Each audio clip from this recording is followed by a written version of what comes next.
18,000 मतदाताओं के एफिडेविट दिए गए इलेक्शन कमीशन को, जिसकी सारी रसीदें भी थीं।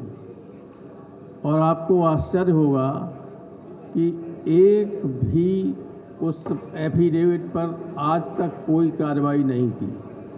जो इलेक्शन कमीशन रोजाना राहुल गांधी जी से एफिडेविट मांग रहा है, उस इलेक्शन कमीशन को हम 2022 में 18,000 गलत तरीके से काटे गए वोटों के एफिडेविट दे चुके हैं।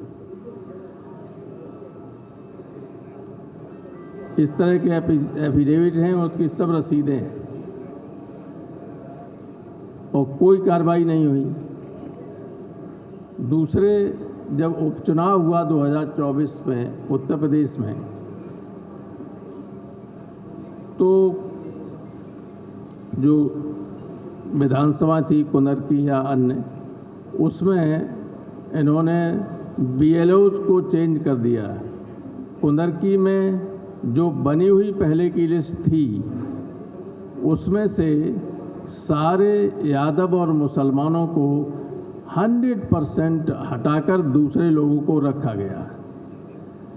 दोनों सूचियां इलेक्शन कमीशन को दी गई शिकायत के तौर पर कि देखिए, ये इलेक्शन कमीशन, ये थे बीएलओज, और इलेक्शन कमीशन ने जाति के आधार पर सारे मुस्लिम और यादवों को हटाकर दूसरे लोगों को किया है।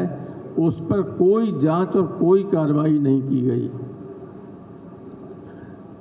इसी तरीके से जब मैनपुरी में उपचुनाव हो रहा था, तब हमने लिख के दिया कि सिर्फ एक बिरादरी के ही सारे एसडीएम्स, सारे सीओज और सारे एसएचओज मैनपुरी में पोस्ट किए गए थे, एक ही बिरादरी की, मुख्यमंत्री की बिरादरी की।